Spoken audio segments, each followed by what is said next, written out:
my God. Falling out right now. Anything could happen. Get on! Wow. I'll watch the video later. They drum up in this. Canadian Airlines are taking away flights to popular U.S. cities. This after many Canadian vacationers apparently are avoiding the U.S. I've never been involved in politics before, but this is getting really scary.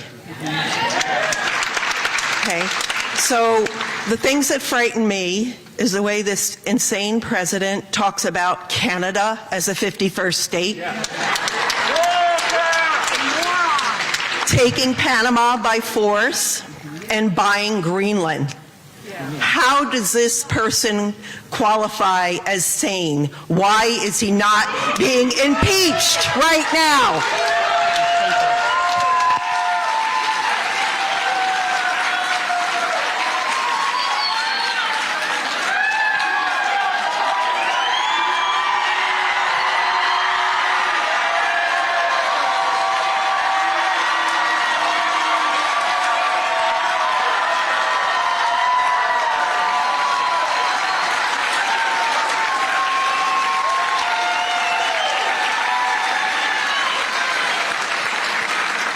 So, in short, I don't support us absorbing Canada. Canada, that would be like taking. Canada's been a good neighbor. Canada is much more liberal and left wing than the United States. If we took Canada, taking Canada would be like taking another California. It would tilt things towards the Democrats.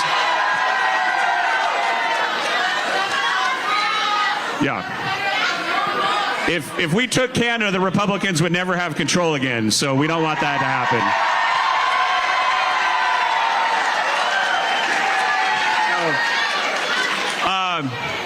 On the other two, if we could get Greenland peacefully, I'm all for it, and we should have never given up Panama.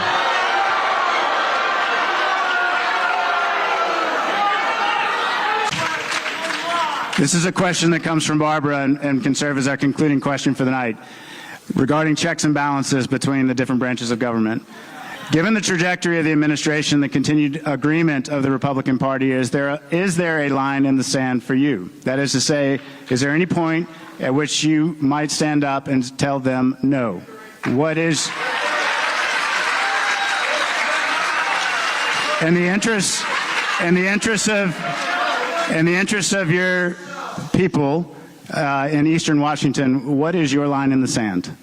Well, in general, I swore an oath to the Constitution. It's very serious to me. I swore an oath to the Constitution before I went to Iraq. I swore an oath to the Constitution becoming a member of Congress. I would say that I understand this room is different than the rest of Eastern Washington, but you guys, you are. So I think, and I'm not saying you're being, I'm not saying you're being disingenuous in your heart of hearts, but you have a perception that America is spiraling to some kind of a constitutional crisis. Yeah.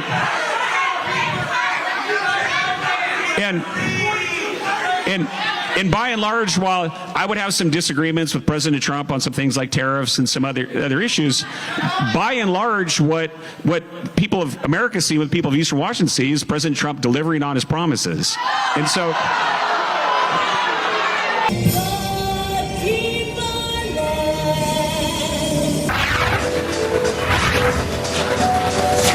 Yeah, exactly. And some Canadian airlines are starting to shift their focus to Mexico and the Caribbean. That's where the airlines say that Canadians are starting to vacation instead of right here in the United States. And they've noticed that in the past few months. Now, the U.S. Travel Association says that Nevada and Florida rank among the most popular destinations for Canadian travelers. But starting this month, Air Canada is dialing back service to those states as well as to Arizona. In the latest investors meeting, Air Canada said that it was adding more routes to Canadian leisure destinations instead. What kind of message do you have for Canadians who are pretty peeved at Americans right now? I think, not to be mad at Americans, nor we are mad at Canadians. I think it's more of a politic type thing. It's not personal. A lot of us, we still like you. We still care about you. Hopefully that clown will be gone soon and we can try to get things back to the way they were.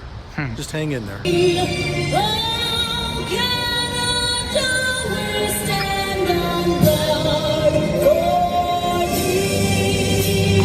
like it or not, it's the most powerful person in the world. And when the president talks, people listen. These friends from Michigan, they're practically Canadians, tried to apologize.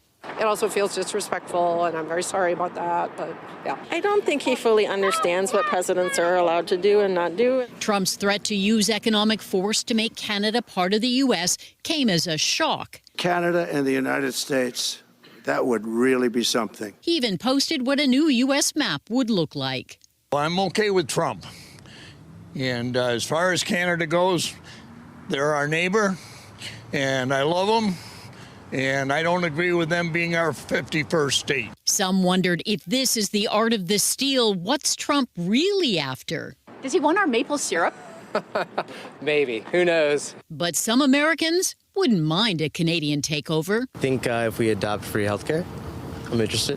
As America's closest ally and largest trading partner, just the thought of becoming a state had this Canadian shaking his head.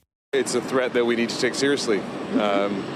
He's shepherding the world's most important organization, the U.S. government. Everyone, it seems, has an opinion, even Edgar, a conservative puppet with a right-wing website. Donald Trump should take over Canada. However, I think we should decline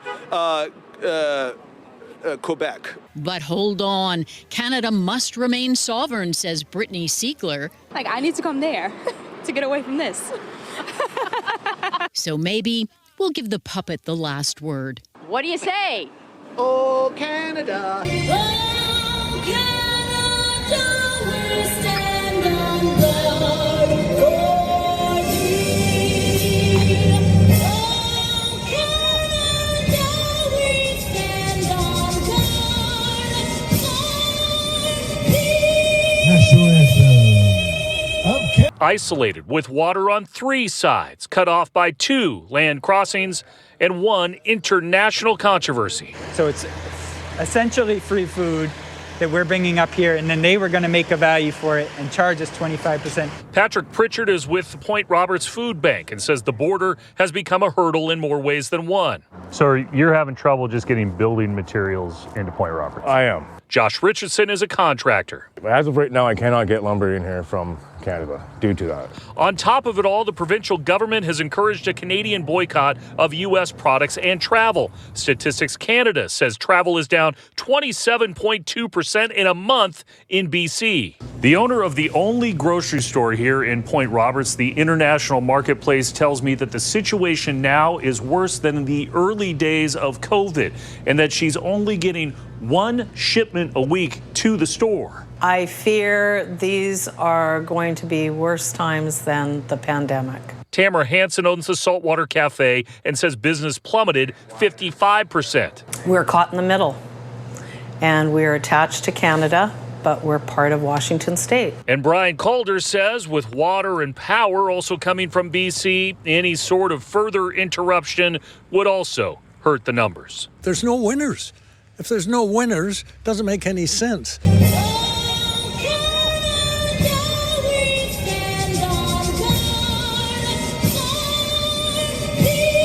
National anthem.